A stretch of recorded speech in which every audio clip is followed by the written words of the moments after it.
Hindi na lang po kayo bumili ng hinog na po. Bakit niyo po binubugbog? Wala kasing hinog na banana eh. Ah.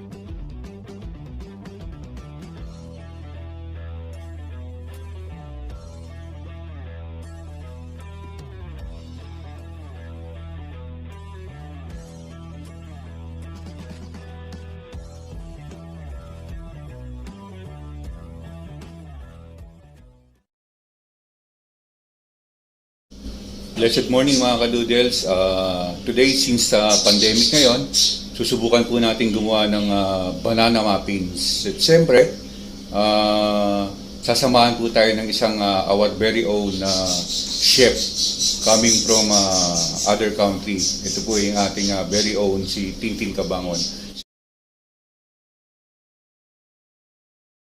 Siya pa yung magtuturo sa atin paano maggumawa ng banana muffin. Ayun po guys, maya-maya lang po, samahan niyo po ako. Tuturo po natin, papakita natin sa inyo paano po gumawa ng napakasarap na banana muffin. At konting kaalaman lang guys, regarding dun sa mga, siguro na itatanong nyo, bakit may mga iba-ibang klase ng sombrero ng chef. So merong maiksi, merong mataas. So ayon sa aking research, kung ano raw yung haba ng inyong ng sombrero ng chef, yun do yung nakikita yung ranking. So, mas mahaba, mas matindi na yung ranking mo, mas mataas na. Ibig sabihin, mas professional ka na. So, kaya lang guys, advice ko lang, huwag kayong masyadong magpapakadalubhasa kasi pag sumobrang pagkakadalubhasa nyo sa pagiging chef, ganito po ang mangyayari sa inyong sombrero. Tingnan nyo po. Kita nyo po guys, di ba? So, sakto lang po dapat. Yan. So yun guys, samahan niyo po ako guys, ito po, papakita ko po sa inyo. Huwag po kayong bibitaw. At patuloy lang pong panoorin niyo po itong video na to para matutunan niyo po paano paggawa ng banana muffin. So, okay guys, let's do this! Ang programang ito ay rated SPG, striktong patnubay at gabay ng magulang ang kailangan.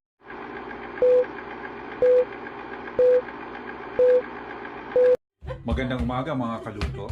Ngayon po, susubukan po natin i-vlog ang ating kapatid na si Tintin. Nagagawa po ng kanyang sinasabing banana muffin. Yes! Banana muffin! O, diba? Ayan. Oo. Ayan. So, Sistine, ano po ang ginagawa mo ngayon? Pinubugbog ko yung banana para maging rice. Yun. So yan po, kasama po yan sa banana muffin. Yan po ang ingredients. Kailangan po bugbugin ng banana bago po buksan. Ayan. Yan. Kita niyo po, bugbog na po ang banana. Ayan.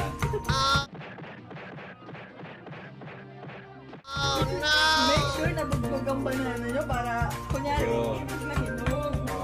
Eh bakit hindi na lang po kayo bumili ng hinog na po? Bakit niyo po binubugbog? Wala kasing hinog na banana eh. Yun po pala ang dahilan po niya. Wala po siyang makita. Yun. Malambot na siya ngayon. Para po lumambot ang banana, kailangan pong bugbog-bugbugin. Yan. Yan po. Yan po. Sabi nga po nila, di ba? Beauty, wala po raw sa itsura, kundi nasa panglasa. Sa panula. Yeah. Matapos po bugbugin, ayan po. Ano naman po ginagawa niyo po matapos yung bugbugin? Minamash po yung banana. Yo. So ano po ba mga kakailanganin po natin mga ingredients para po sa ating muffin? Kailangan lang natin ng ready mixture. Ready mixture, parang sa semento po? Ako. Okay, ready mixture. Effort. Ayan po. Jaran! Maya Oven Toaster. What oven toaster? Oven. Ayan po. Maya Oven Toaster, walang kahirap-hirap. Ilagay lang sa banana. Immediately, meron ka na ang banana muffin. Ayan po. So, gaano po kalambot yung pagmamas po ng saging? Kailangan maging fine siya. Kailangan po yung talagang durog na durog at malambot na malambot po para po yan po ay para sa mga walang ngipin.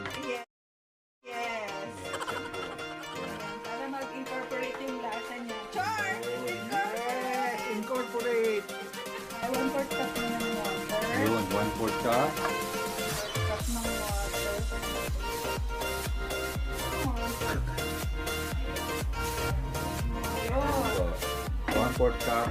1/4 cup. Ah. Yes. Okay, pagkatapos po ng tubig, ano po ilalagay? 1 piece ng egg. 1 piece of egg. Ilaw po ang itlog Hilaw. natin. Oh, kailangan po hilaw. Tandaan niyo po, hilaw ang itlog ha. Huwag niyo ilalagay ng nilaga. Ah. And then, Mix ulit. i-mix po ulit.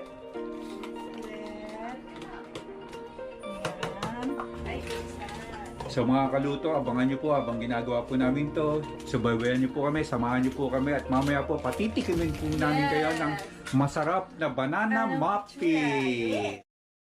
Yes.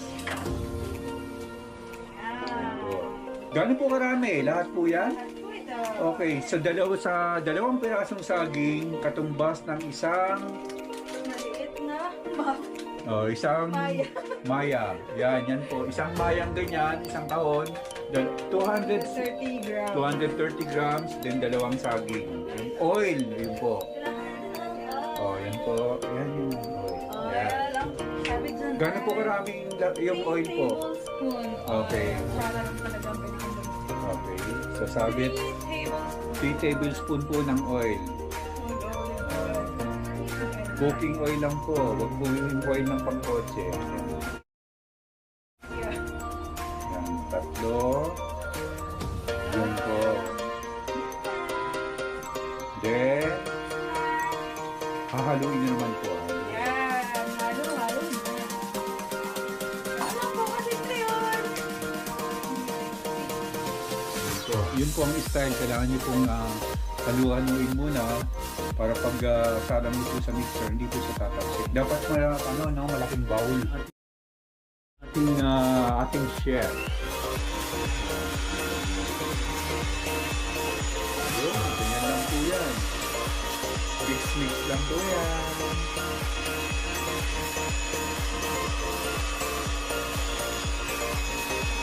Kasalukuyan pong mimix pa rin po.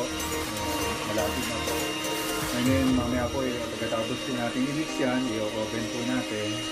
And then yun na, after mga ilang minuto po pag in-oven natin, please. 10 minutes maximum. Ayun, 10 minutes. Yun, pwede na po natin lapangin. Kainin po yan.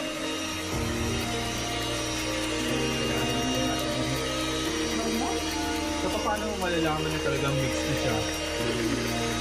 Pag wala na masyadong buo-buo na banana. A few moments later. Tapos, So ayan na po. Ayan na po yung finished product. Na-blend na po natin. Finish na po ito. Then tapos is ang gagawin na po dyan. maglalagay ko tayo ng muffin sa lagayan. So ayan na po. So ito po, dito po natin siya ilalagay. Ayan. So nilagyan po niya ng oil para hindi po siya dumikit. Tapos, dapat ang lalagay natin ay 1/3 lang. 1/3. 1/3 na po ang lalagay kasi halos sa po yan.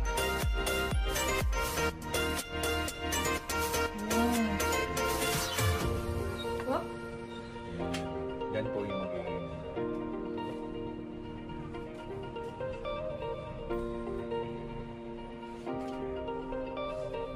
So pagkatapos po niyan, isasalang na po natin sa oven. 7 hours later.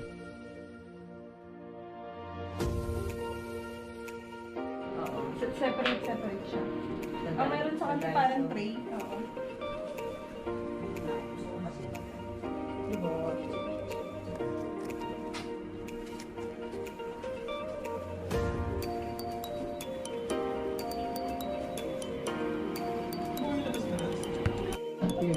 Social. Yun may pag... Bakit ka na magkakalagay? Yan po.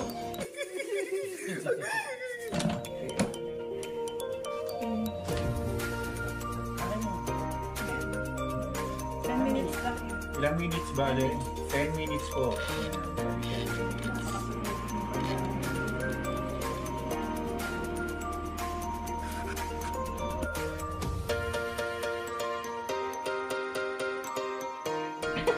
Ayan na po, tapos na po. Ayan na po. Ayan, dahan-dahan. Jada!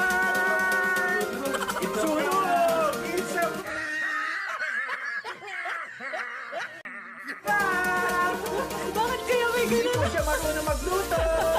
Prank lang po yan.